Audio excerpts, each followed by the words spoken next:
The greatest leaders in business look for the emerging stories in their organization and use the data to choose their preferred outcome.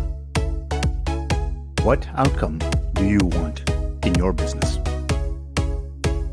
Listen to the stories of industry veterans, coaches, and consultants so you can choose your preferred business outcome. And welcome everyone to a brand new episode of Business Blind Spots Exposed. You know, when I thought of that title, I was like, man, that makes so much sense, but it's really long. So I call it the BBSE for short. But for those who are joining us for the first time, I want to tell you what the purpose of this podcast is. My name is Vinay Raman, and I am the CEO of a company called Carmo. We use analytics to help decode human behaviors in business. There's so much data, there's so many visualizations, analytics, it's coming in from all over the place. But how do you get that to understand people more empathetically so you can more compassionately act? And in business, I think that's more important now than it's ever been. Just understanding people, what motivates them so that you can be more effective as a leader.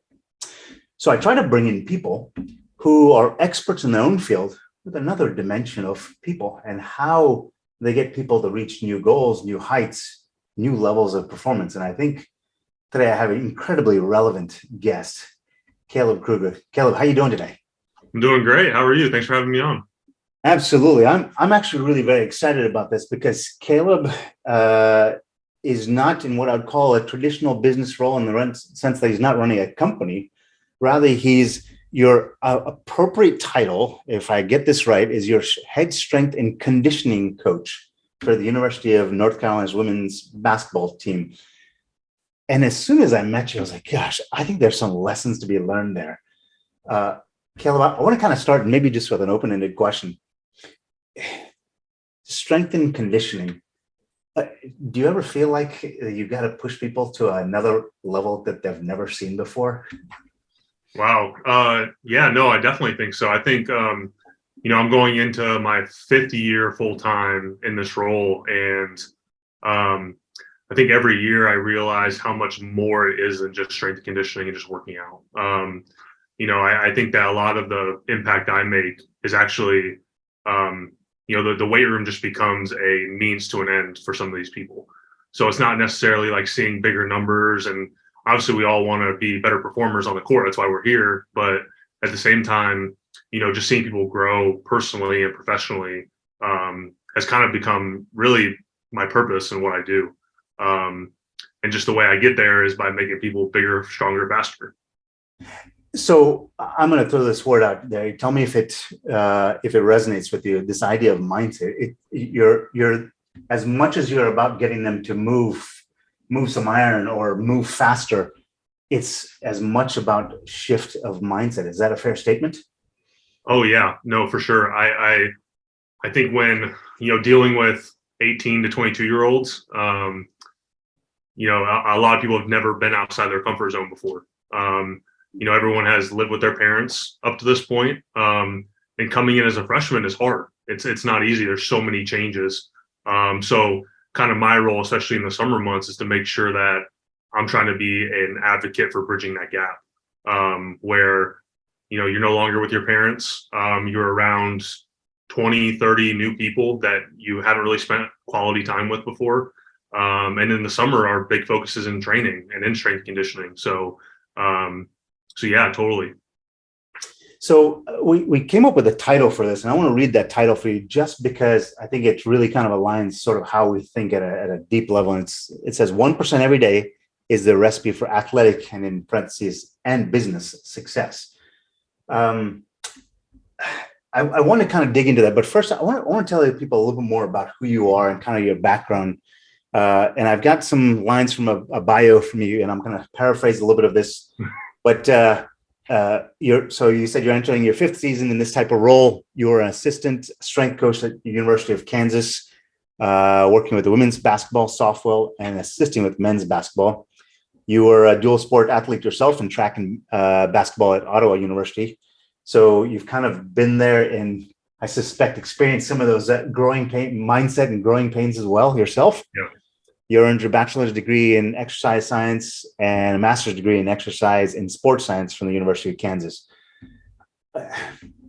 Did you fall into this role, or is it kind of something that you always intended? Talk me a little bit through the journey.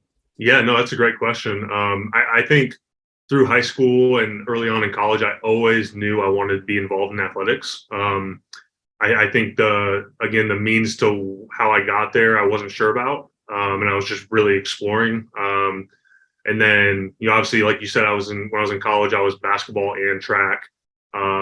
And for anyone out there that may be listening that has dual sported in college before, it is not easy. I was a dual sport athlete in high school. My senior year, I actually did 4 sports. And in the fall, I did cross country and football. So in the morning, we'd get up, go do our runs. In the afternoon, we do football practice. And at the time, it seemed really easy.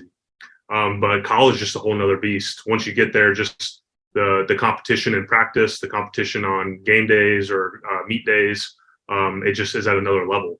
And my freshman year, I struggled a lot. I think just physically, mentally, I realized how hard it was really going to be. So it took, like you said, it took a huge mental shift, and kind of how I had to approach my preparation, both physically and mentally. So, going into my sophomore year, I was trying to decide, do I still want to dual sport, or do I want to just move on and only play basketball or only run track? And I kind of sit back and say, no, like, I'm going to make sure I do this the right way. I'm going to give this another shot. And, I spent the summer preparing, again, physically and mentally for what I knew was going to be a hard thing, because I'd been through it now once before. And my sophomore year, I had probably one of the best competitive years in my career in terms of basketball and track. And that was kind of how it got me into the strength and conditioning field. I quickly realized that freshman year that I was not physically gifted. It might have seemed like it in high school when I was, I went to a really small high school in central Kansas, with just 100 kids in high school. And, at the time I felt like I was physically gifted. Got to college, realized, okay, I am not anywhere close to these people. So kind of had to, shift my approach and say, okay, I got to take my training seriously. I had to take my nutrition seriously. And I saw where that took me. So my initial purpose was, I want to have the same type of impact on other people. When I was in college, I didn't have a strength coach. Everything was self-taught. So I realized that there's a lot of people out there that don't get this type of care, or don't get to reach their potential because, they might just not have a strength coach, or, sometimes maybe their mentality just needs someone there to push them. So that was kind of how I first got into it. So a couple of, as we're talking through this, just sort of a lot of, I will tell you, sort of emotions and nostalgia from, events in the past. I remember when I used to run the 400. I have a love-hate relationship with the 400. Oh yeah. I'm fantastic. I was fantastic, but God, I hated running that race. The kick, the last 80 yards it's like trying to climb up to the top of Mount Everest in about 15 minutes, right? I remember one time, went to a small school, and I think the fastest 400 runner. And I think my senior year, I'm thinking I'm going to medal on this track. And we go to this school where they've recruited a couple of folks. And I'm 6'2", so I'm not a small guy. Guy comes up next to me. This guy's built like a horse, about 6'5". He's probably about as wide. It's about as wide as I am tall. Mm-hmm. Goes, hey, I'll meet you. I'll wait for you at the finish line. I was like, God, that just took like all the wind out of my sails in the way that guy spoke. And I think the point is that every person has got their own set of unique talents. Some people are physically gifted. Some people have got the mental game down. Some people have got the mindset game down. But it's the mix of all those things that make a big difference in how you show up and play. Is that a fair statement? Do you see that as well? Oh yeah, 100%. That's something we talk about a lot as a team and just individually is, what drives you? When you're lining up, maybe it's to shoot a free throw, maybe it's for the tip ball. Like, what are you telling yourself about? Maybe it's you, maybe it's about your opponent, maybe it's about your teammates, maybe it's just about the situation in general. Just to really find out, number one, where does each athlete's purpose lie? but also where can we use some of these things that you are saying to yourself to help push you in other areas? So if it's, hey, we're going to get on the line and run sprints, and I'm saying, because me personally, I'm looking at the person next to me and say, I'm going to beat you. I don't care how fast you are. I'm giving my all, and I'm going to make sure you don't beat me. Some people just don't have that mentality, and it's just trying to find what it is that's pushing them. Luckily for me, at this level of North Carolina basketball, everyone here is driven in some way. What I was going to say was, when I was in high school, I think, mostly everyone played high school sports, and you realize that a lot of people are just there. They don't really care that much about the sport. Maybe sometimes their parents are just making them do it. Sometimes it's just something they do just to be social with their friends. And I think for me, I when I was finishing up high school, looking forward, I was like, man, I'm finally going to move on to college where all my teammates are going to be just as driven as I am. And, I'm going to get so much better and all this. And then I got there and realized, wow, these people are kind of the same as they were in high school. So that's kind of another point in my life too, where I was like, wow, I think that maybe I have to take maybe a different approach to how I interact and communicate with these people, so that I can get the most out of my teammates and kind of take more of a leadership role. I think in high school, I just saw it as it's just the way these people are, or this is just the way my teammates are. And going on to college, I was like, hey, this might just be how people are in general, where they just need someone there to find out what it is that drives them and push them in the direction that not only helps themselves, but helps the team as well. So, it's called Business Blind Spots Exposed. And the whole reason why is because I think there's always nuggets from all these different parts of how humans interact, especially with what you do with people, right? I love that piece where you're talking about this purpose, right? If you can understand, or probably more important, if you can help them understand what is their purpose in doing something. Mm-hmm. For example, you're going to look over to the person next to you and say, I'm going to beat you. It doesn't matter if you're physically stronger than me, taller than me, you've won more races. I am going to do everything in my power to beat you, or at least I'm going to give you a hell of a run for your money, right? Mm-hmm. But it's because it kind of comes from the core as opposed to just from physical strength or technical capability, right? Mm-hmm. And I think there's such an analog to that in the business world. So many people show up to business because they've got to make a living for themselves, and there's a purpose there. If they can find that purpose, gosh, they work from real power. Is there any stories you can share about that? Like in terms of somebody who, on day one, they're like, yeah, okay, I'm here. I made the team, and they may have made it on some talent compared to that high school bunch of people that showed up. But now they're in the real game. They're in the college. They're going to be playing at a whole nother tier and shifting that mentality, how it took them from, point A to point B. Is there a story, anything you can share like that? Yeah. I mean, I think that's something we see day in and day out with every class that comes in every year. I think especially at this level of, again, North Carolina basketball, a lot of the athletes we see come through are highly touted, and they're amazing athletes. They're very talented. A lot of them are really hard workers. Because of that, a lot of them have been starters or have played high minutes their whole careers. And then you walk into a spot like North Carolina where everyone's like that. Everyone's competing every single day for a spot, to whether that's a spot just to get minutes, maybe that's a spot to be a starter, maybe that's a spot to really get the respect of the coaches, where the coaches say, you're our person. We're going to you every time, and if we need a bucket, you're our person. So yeah, I think that a lot of people, when you talk about a purpose, that's not usually a question people get asked. And what I've noticed too is when you have these athletes that are, again, very highly touted, their high school coaches or their AAU coaches are just saying, hey, so-and-so, like, you're our best player. I want you to go out there and just do whatever you need to get us to win a game. Which I think has its pros and its cons. Because one thing these athletes usually aren't getting asked is, hey, why do you do this? Like, what's your purpose? Like, what's making you want to come out here and play basketball every day? Is it just because your parents are telling you to, or is it because you truly love the game? Or is it because you truly feel like this is a means to an end for you? Which now with NIL and other things happening in collegiate sports, it really is becoming that, especially on the female side. Because unfortunately, in 2022, female athletics still isn't grown to that level of men's athletics at a professional level.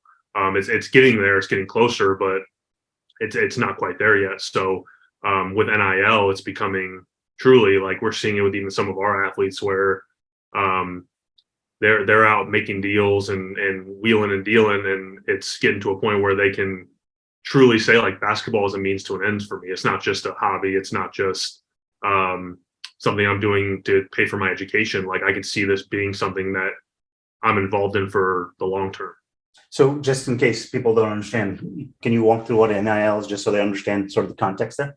Yeah. So in short, it's recently, within the last couple of years, NCAA has allowed collegiate athletes who in the past have been considered amateurs to profit off their name, image, and likeness while they're in college. So essentially now you have a huge wave of athletes being able to make money off of their name, image, and likeness, I guess, is simply put. Things like that, right? Yep. So endorsements, that's one area that, I always try to encourage our student athletes to get involved in, especially locally where, Chapel Hill, Durham, Raleigh is such a budding area for, health and performance. So getting them involved with things that are going to help them in their careers, not just because they see dollar signs. So it's definitely something new, and it's very, very interesting. I can't speak too much to it because I don't even think, like, if I don't understand it, a lot of us don't understand it yet. So, it's still an area where it's going to take a lot of education and figuring out what's best for each individual. So I want to bring you back to this idea of 1% every day as a recipe for athletic success, right? Kind of going back to the example again, you said the person right next to you, you're going to give them a run for money. I'm going to beat you. Doesn't regardless of their height, their stature, their strength, speed, whatever. I've read before that lots of times people want to lose weight, at the beginning of the year. That's a New Year's resolution. And the goal is just simply, I want to lose weight. It says, instead of, James Clear in his book, Atomic Habits, talks about this idea of 1% every day. Don't look at sort of a short-term goal. Look at a bigger purpose and say, I don't want to lose weight. I want to be that at 40 years old or 50 years old, whatever the number is, 28 years old. I want to be that 18-year-old athlete again. That's what I desire to be. That's my purpose. Mm-hmm. And that'll make me transcend all those hardships over time to get there, because all I'm looking for is 1%, 1%, 1% every single day. How does that kind of apply? Is that sort of the way because everyone seems to want to say, I want to get it tomorrow, right? And I just want to be done with it. But 1% every day is actually what really gets you there. Have you witnessed the same yourself? Yeah, for sure. I think we live in an age now where we can get everything instantly. And with these, again, we talk about 18 to 22-year-olds, they live in that. That's been their life. So trying to get them to switch gears towards, hey, we have to have this series of short-term goals to get to where you want. And the big thing we preach here is just consistency. There's times where you're going to falter. That's normal. We all do it. Sometimes, like, if my family is in town from Kansas and we want to go get ice cream, like, I'm going to spend time with my family. We're going to go get ice cream, right? So we really, really preach and harp on consistency. And when we want to try to reach a goal, we can't just have an open-ended goal. What we really focus on is how can we get there in short goals that are attainable. So, one thing I hear a lot, and this is just an example, is like, hey, Caleb, I want to be more conditioned for this season than I was last season. Well, that's, we all have different definitions of what condition means, right? We start there. How do we define condition? For the sport of basketball is different than the sport of soccer. And then, how can we get there in goals that are spread out throughout the off season? So, obviously we need to get a baseline of some type of test that we trust. And then where are we at when we retest that at the end of the summer? Where are we at when we retest that at the beginning of preseason? Are we stepping towards being more conditioned? And for some people, it might not be that we have a very specific end goal. It might just be like, hey, we need to be better in November than we were in June. And it needs to be a stepwise approach to get there. So, yeah. So talk to me through this idea of kind of back to the instant gratification, right? So many times, let me talk about myself, right? So many times I'm like, I'm going to set this really high bar for myself. So, for example, this past winter, I started playing ultimate frisbee for the first time, just because I've torn two ACLs and torn an Achilles tendon. And I was like, yeah, I don't want to play sport. I don't want to play soccer anymore. I'm going to do something less contact. And the goal for me was just to outrun a couple of 20-year-olds a couple of times and just be able to catch a frisbee or jump over the head or just outpace them or something. And that was my goal. I just wanted to do that as nearing 50 kind of guy, right? When people start to, how do you help people set goals that are too lofty versus something that is doable, attainable? I mean, how do you define that? I mean, someone who says, hey, look, I've got a vertical leap of, I don't know, 28 inches, but I want to get to 44. And you go to them and say, that's ridiculous. How do you coach through that? Yeah, no, I think I'm lucky in the position I'm in now where I only have 12 athletes. So to preface, I have a really good relationship with all 12. Okay.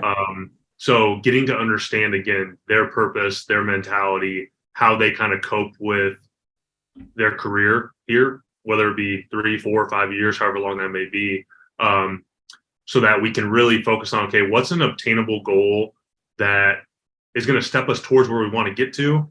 But sometimes, like you said, sometimes it is a hard conversation where it's like, hey, like, I understand you want to be the fastest person on the team, but you're 6'7" and you got really long limbs, and unfortunately, I don't think you'll ever be the fastest person on the team. But we can make you faster in 3 months than you are now.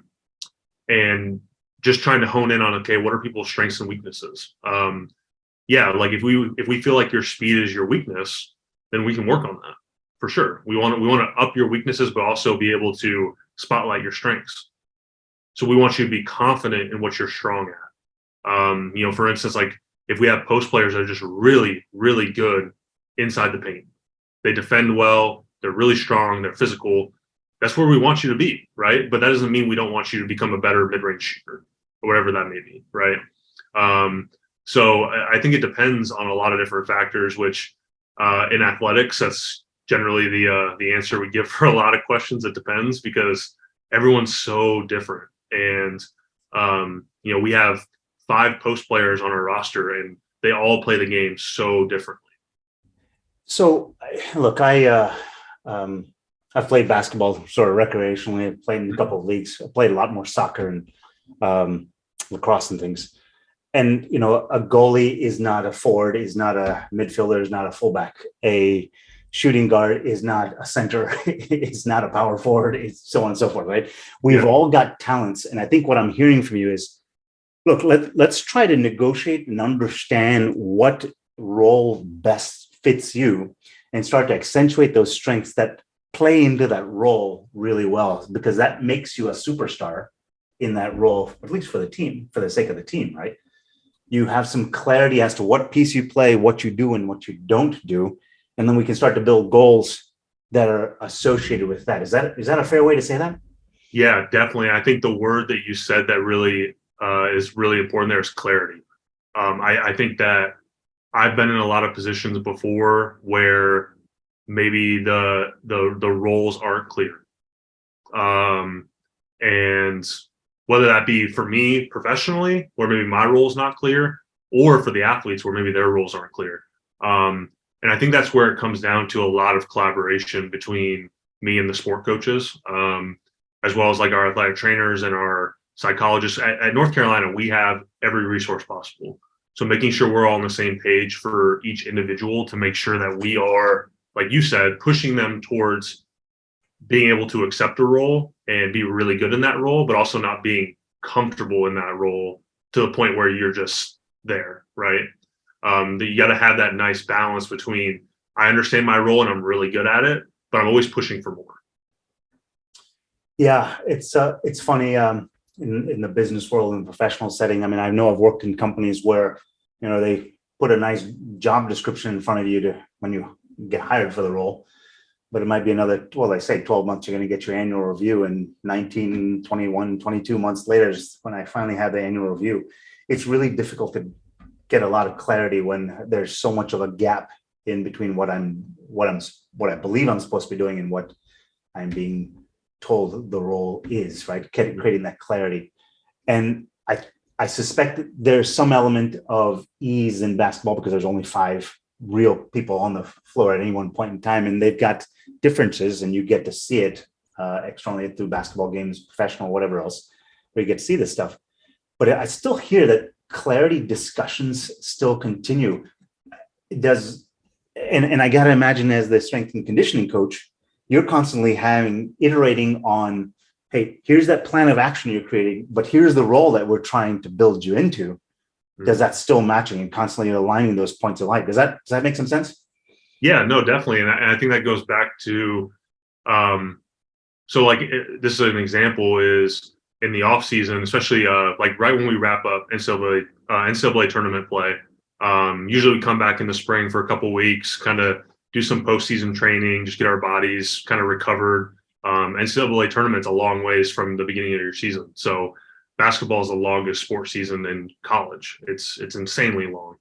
You basically play from Halloween until potentially the first weekend in April. Yeah. So it's long. And usually during that 2 weeks, I'm meeting with each player individually, and the coaches are also meeting with them individually. But before we do that, me and the coaches will sit down and say, or mainly I will ask, hey, like, what do you want to see from this person on the court next year? What are some weaknesses you saw? Because even though I played basketball and I love the game, I don't have the eyes that these coaches have. They are brilliant when it comes to basketball. So I take a lot of what they say they need from those athletes, and then I use that to help lead them and direct them in the way that they need to go. Which again, that kind of accentuates my role as a support staff member, where I'm not coaching the X's and O's, but I'm making sure that I'm giving the coaches a product that they can use that puts the athletes in a good spot, both mentally and physically. So I actually drew a diagram that I'm actually going to be presenting a little later this week in front of a bunch of people. And it's got the picture of me kind of standing in this little valley. And then there's this mountain right next to me, person standing on top of the mountain, and there's a rain cloud on the other side of the mountain. I said, and the point there is that perspective matters more than intelligence, because that person on the top of the mountain knows it's raining before. It doesn't matter how smart I am. They know it's raining before me. And I think that's a little bit of what I'm hearing here is the perspectives from different people will actually allow you to unlock that, give space to unlock that true greatness in each one of those players, allow them to step more strongly and intentionally into that role. Does that resonate with you, what I just said? Yeah, no, totally. And for me, the coaches are on top of the mountain. I'm at the bottom. I see a little bit of the basketball and areas where I think they can grow. But again, sometimes the coaches say, hey, like, yeah, I think this person could grow in this area, but we want them to be really good at this area. So like that's where I feel like we need to focus. And sometimes also it is just meeting the athlete where they are. I'm kind of circling back now, but sometimes athletes are just like, hey, like, and this is a normal thing. They're like, hey, like, I want my biceps to be bigger. I want to look good in my jersey. Yeah. And sometimes it's like, all right, well, we can always save a little bit of time and do that. And that's where you start to talk about buy-in too. Sometimes it's not all about what we need out of them on the court and doing the performance training to get to that point. Sometimes it's just like, what do I need to do to make them feel good and buy into what we're trying to do? And there's so many things you juggle as a strength and conditioning coach, where you got so many different personalities, you got so many different individual goals and team goals. And sometimes you have people that don't align really well with your team goals. So how can I trick them into, being aligned with what we're trying to do? Sometimes it's just different verbiage, or maybe it's just different individual conversations I have with those people.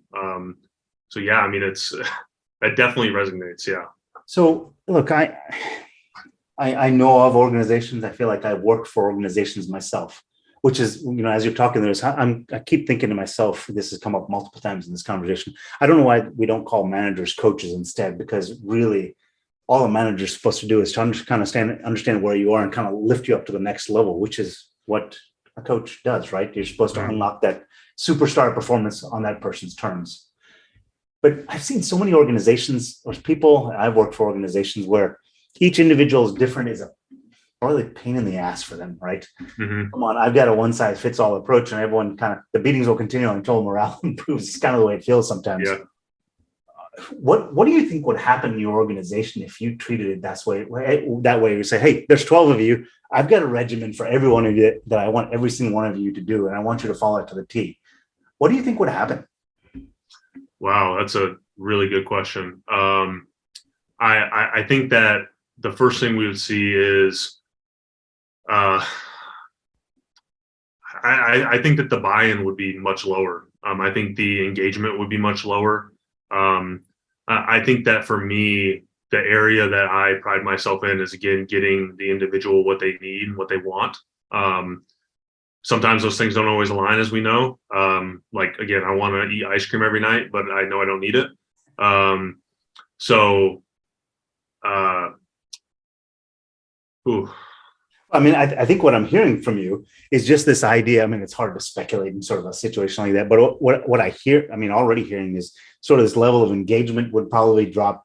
I'm suspecting morale levels would drop as well. I mean, people's buy-in, I think, is a word that you use there, would probably drop.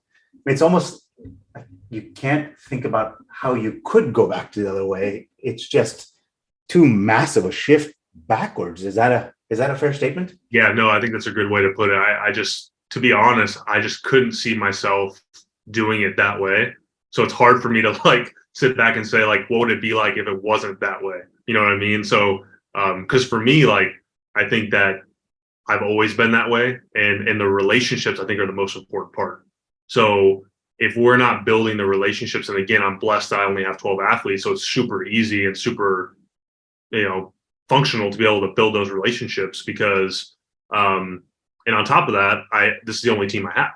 Yeah. So when I was at Kansas, I had women's basketball, softball, and I also helped with the men. So instead of having 12 athletes, I was trying to manage 55 and try to get to know them on a personal level. Yeah, well, I mean, I can see how that could be really difficult. I mean, there's a statistic I read once that in the average business, most managers have between 6 to 8 people, and there's definitely stories outside of that. But you're managing 12, which is already twice what is average. Right. And like that's enough to get you to a point where you can have a good and deep relationship with each one of them. So, if anyone else says it's just too much work, I might suggest Caleb's doing twice as much, and he's doing it quite comfortably. Yeah. So it is doable. I want to shift gears a little bit, if it's okay. Yeah. And I want to kind of talk about you a little bit more. So we've been talking all this time about raising them to the next level, saying, hey, let me invite you to this path to how you can perform better based on who you are, your physiology, mindset, all that kind of stuff in this role. But what about you? I mean, that 1% doesn't apply just to the players; it applies to you as well, does it not? No, totally. Yeah, I mean, I think for me, besides my purpose of really trying to grow these athletes, which I find a lot of my successes to be in their successes. But from that standpoint too, I want to make sure that I'm always trying to give them not only the best training but the best experience possible. One thing we emphasize here at Carolina is the student athlete experience. We want them to be able to leave here and say that this place really gave back to them all that they gave to us. And one thing I always say with our athletes is I want to not only train you really well and have you enjoy what we do, but also realize the importance of it for basketball and just for health. I want you to be able to leave here and have a pretty good understanding of why we do what we do and why we train this way. Because like I said earlier, the women's basketball game internationally is still not to the level that we would all like it to be. It's getting close, but it's not there yet. So a lot of these players that we see here will go on play professionally overseas or in the WNBA, and a lot of them will not have a strength coach. Unfortunately, they'll have maybe one for a couple months with their WNBA team, and they'll go overseas. And I have a couple girls that play overseas that used to be here, and they're like, we don't even have a strength coach on our roster to help us.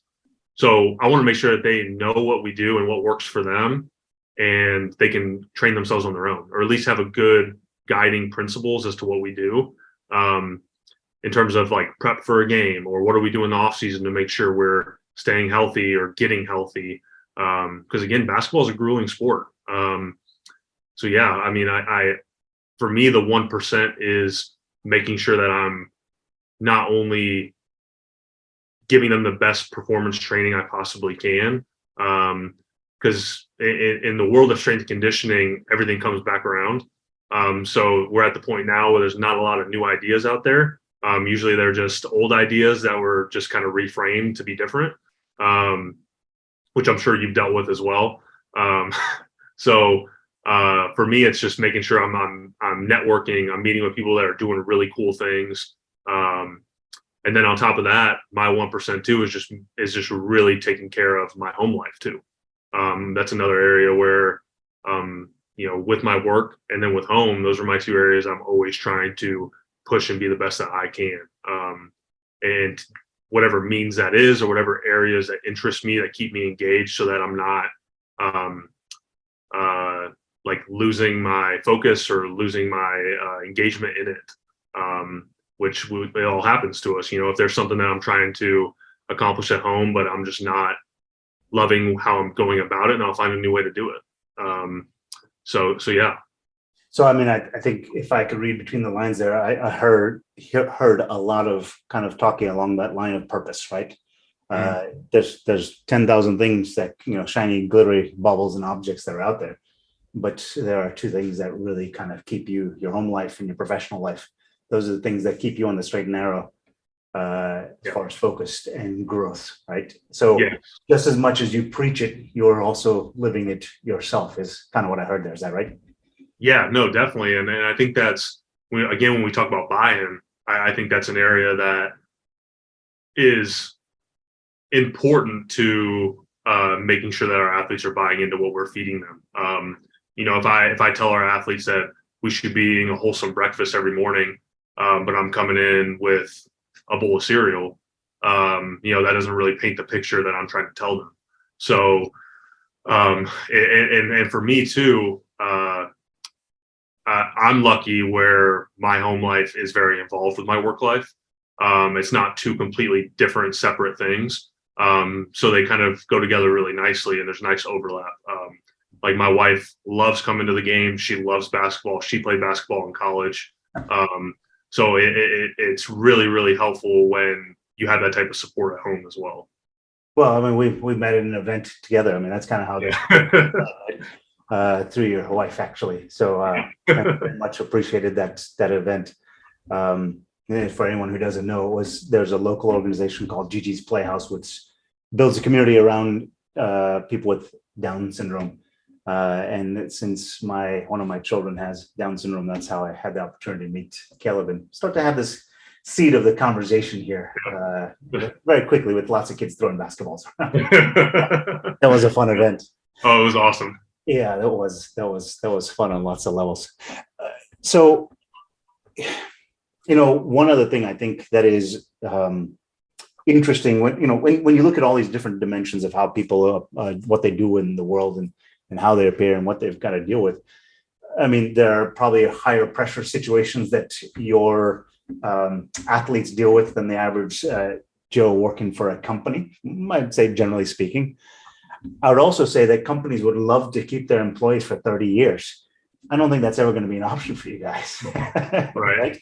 You might get 4, maybe 5 if you're lucky, based on how things play out. Mm-hmm. But you've only got them for a period of time. So look, from the day they walk in the door, the clock is already ticking in terms of when they leave. And you've got to find a way to achieve optimal performance for that person while they still want to be there, still get something out of them. They win, you win, the fan, the community wins. I mean, everyone's got to win.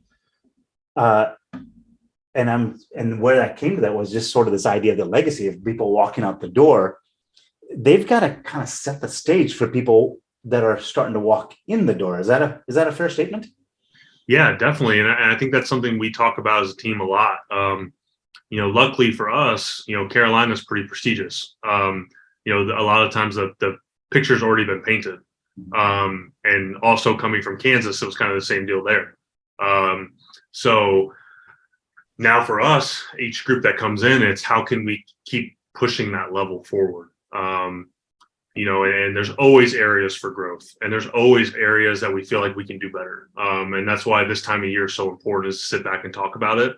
Not only as a staff, but as a team, to find out, what more can we do in the community? What more can we do to really push the Carolina brand to a level where it's no matter where we travel, we have people in the stands, which is it's hard. It's not easy to do that.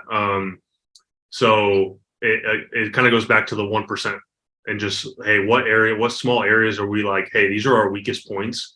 So they're the lowest hanging fruit. These are the areas we can hit the closest and be able to have the most growth in the time you're here. And that goes back to, it seems like we're circling back on a lot of things, but it's good, is the idea of we have to be realistic in what we can accomplish. And a lot of the times, like with a place like Carolina, a lot of the prestige that's already here is kind of what's already giving to those athletes in the time that they're here. Is the experience we give them, which again goes back to the student athlete experience and wanting them to walk out of this place in 4 or 5 years and say, I want to give everything back to these people or to this university because it gave so much to me. Yeah. So, and that's where you start to see that the alumni growth, and you see so many people in support of what we're trying to accomplish, which ultimately is to win a national championship, but at the same time is just to impact lives on a level outside of basketball as well. Yeah. Wow. So yeah, lots of thoughts going through my head. I live in the world of data and analytics and visualizations. We take, and I think, as I mentioned at the beginning, that we use data and analytics visualizations to help decode human behavior, right? Why things happen.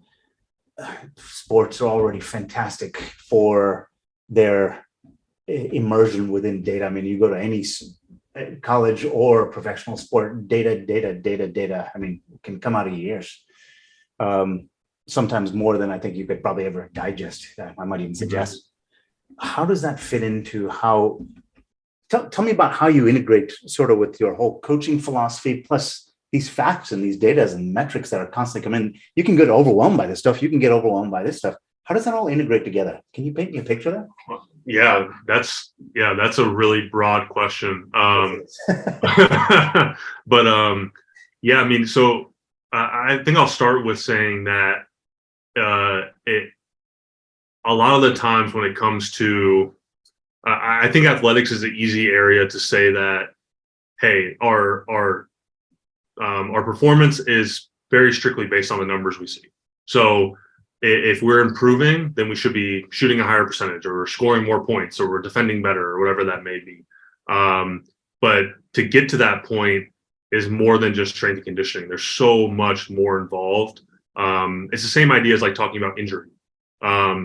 It could easily be said that like a non-contact injury is caused by point A, but there's 25 other points that are also attributing to that injury.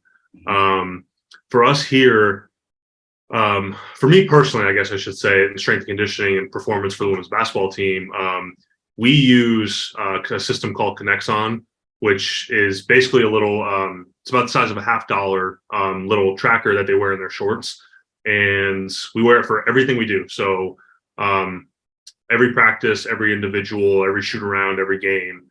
And we're tracking how many jumps do people get, how much distance do they travel, how many change of directions do they have, how much time do they spend on the court versus off the court on the bench. And then what we're doing with that is it's taking it all into an algorithm and telling us this is how much player load this person accumulates. Obviously like weighing jumps and distance and sprints and all that. And then what we do with that is we're able to use it to hopefully, and again, I'll say that injury is, you can't completely prevent injury, but we can reduce the risk. Hopefully reducing injury risk in every single one of our athletes, and also allowing them to play at a high level on game days. Because in the end, we want to use that information to practice on an individual basis how we need to, so we can play at a high level on game days. We know some of our girls can practice all day, every day, and they'll be fine on game days. We have others that's just a lot of load for them and for their bodies, so we have to limit them a little bit. And everyone's a little bit different, but that's an area that is new for our coaching staff as a whole. It wasn't really something that Coach Banghart had been using before last year. So it took a lot of conversation to say, to get the buy-in, like we talked about earlier, where it's like, hey, like I understand that so-and-so needs, these reps in practice, but let's find a way to be efficient and effective in those reps so that we're not on the court all day trying to get them prepped. So that's kind of where the data kind of meets my role. And then as well as obviously all the tracking we do in the weight room. So we do a lot of velocity-based tracking. So we're tracking the speed of the barbells on a lot of our different movements, which is an easy way in my mind to kind of look at fatigue from day to day. So, if on Monday, so-and-so squats 100 pounds at 0.8 meters per second, but the next day it's 0.6 meters per second. And then the next day it's 0.4 meters per second. Well, they're slowing down a lot. They're probably tired. So number one, how can I make adjustments in the weight room where I have most of the control?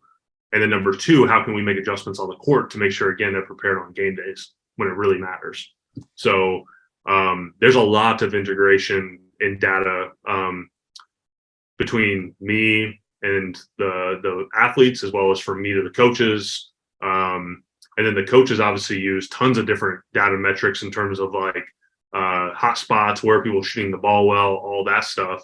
It really is, like you said, it's never ending. And it's just there's data pouring out of every crevice of our arena in our offices. It's just everywhere. So, well, yeah. I think again, sort of distilling a little bit of what you said there and kind of reading between the lines is this idea that, so now you've got these 12 different individuals. You need to build custom understanding of each one of them as to where they want to go, what role they're trying to slot into, how we, if they're square and they've got to get to a triangle shape, well, what can we do to get them to be triangles and make them buy into being that triangle? But now we've got all this data that's starting to give us a richer understanding of where they are in that journey in doing that. Yeah. And I think that's kind of what I'm hearing is the data kind of helps support you asking better questions of the athletes in terms of that journey. Is that a fair way to state that? Yes. I'm glad you said that, because I think that in the world we live in now, data is a big talking point. And everyone wants to say, hey, this is what the data says, so we need to do it. But you and I both know that there's so much more to it. And I like to say that it's half data and it's half person, and just being personable when coaching. There's the science of coaching and there's the art of coaching. And for me, I think that the data is really just a tool in my toolbox that helps me to kind of make decisions when I feel like when I feel that it's maybe a tough decision to be made. But at the same time, it's not the only thing that I'm basing the decisions off of. So when someone's speeds are dropping off in the weight room or their loads are really high, sometimes it doesn't actually need any action. Sometimes it's just like, hey, I noticed that your speeds are down a little bit. Are you doing all right? How are you feeling? It's that area of empathy that I think that college athletics and business in general need more of. Where I'm going to run through a brick wall for my coaching staff because I know that they care about me.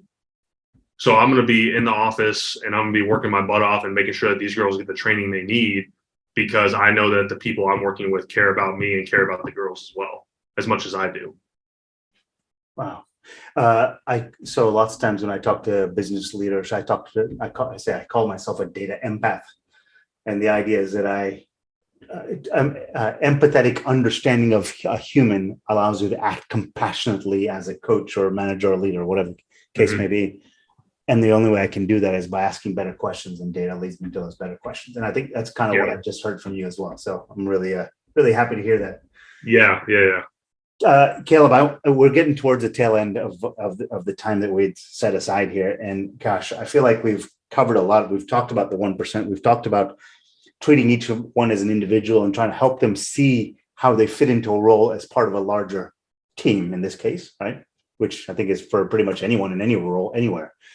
And how they can start to build some goals in alignment with reaching that role's standards. what if you could leave behind, based from our conversation or otherwise, if you could leave behind 2 or 3 take-home messages, what would you say to people that you think it has been really effectual for you? Wow. I think number one, this is something that's been on my mind a lot recently too, is being able to lead well from your role. I think that generally speaking, a lot of people think that if you are an athlete on a team, doesn't necessarily mean you can lead from that role. I think you can lead from any role.